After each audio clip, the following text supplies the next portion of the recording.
everyone, welcome back to YouTube classes. It's Divya here with class 9 physics. So, we have been discussing about our chapter 6 heat and energy. Now, in this class, we are going to see what is the source also of energy.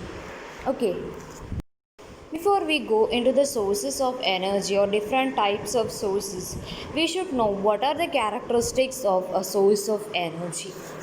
A source of energy should be capable of producing enough energy in a steady rate for a long period of time.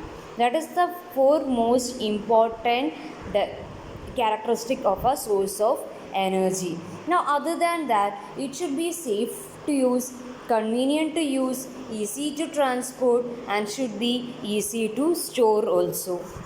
Let us see how we can define a source of energy. A source of energy is that resource which can provide adequate useful energy at a steady rate over a long period of time. So this is going to be the definition. Okay. You have seen what are the important or basic characteristics of a source of energy. Based on these characteristics, we have divided energy into renewable and non-renewable sources of energy. Okay, now one by one we can see what is renewable and what is non-renewable source of energy. I know this is not a new portion to you. This is already you have learned it in your smaller classes also. Renewable sources of energy.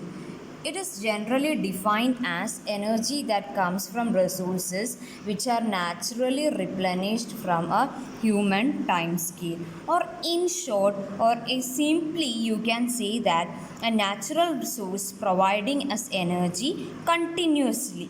Okay, without finishing it off, one which gives continuously, you can call it as a renewable source of energy, or you call it as a non-conventional source of energy.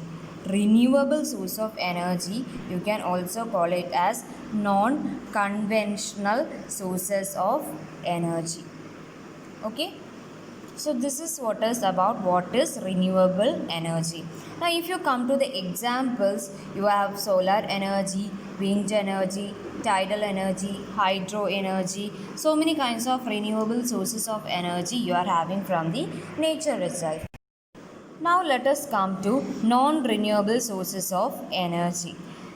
Resource which is limited in supply and cannot be replaced once it is used. You call it as a non-renewable sources of energy. That is, once you use a particular source of energy, it is finished forever. It is not replaced or replenished in any way. It is completely used when it is being used. Okay, such sources of energy you call it as non-renewable sources of energy or conventional sources of energy. Okay, so renewable sources of energy you call it as non-conventional sources of energy, and non-renewable resources you call it as conventional sources of energy. Now these non-renewable sources, I have already told you, it cannot be replaced in any short amount of time. Actually, it is made from dead plants and animals over millions and millions of years ago. Okay. Now for example, you are having fossil fuel, like your natural gas, coal, minerals, all the fossil fuels, petroleum products, whatever you are having, all will come under non-renewable sources of energy. When you talk about energy, in the last class we have seen what is the law of conservation of energy. There we have splitted that conservation of energy into two laws, that is first law of thermodynamics and second law of thermodynamics.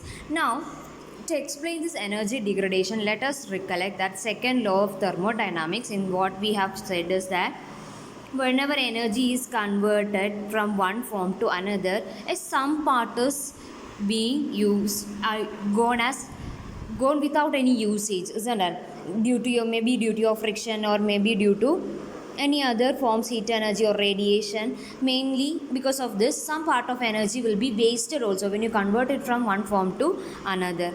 So that is only your energy degradation. Whenever it is converted from one form to another, thermal energy will be lost. Here it is written thermal energy, but any form of energy. Okay. So this energy will always be a cyclic process. Once it is converted from one form to another, I told you no energy losses being take place when you reconvert it back also. So this converted energy due to loss of wear and tear or friction, whatever it is, a part of it is being lost for unuseful processes, isn't it? So that is only you call it as energy degradation or dissipation of energy. What do you call it as? Dissipation of energy or energy degradation. Okay. So you have seen this types of renewable and non-renewable sources of energy. So many examples you are having, isn't it?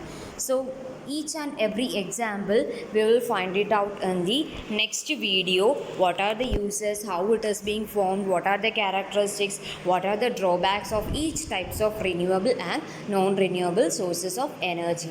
Now before going in deep into this, make sure you are familiar with your basic portions which we have explained it today. You can start with your exercises of your C part, and if you have any doubt, put it in the comment box. I'll clear it. Okay. So let us wind up for today. Thank you. Stay safe.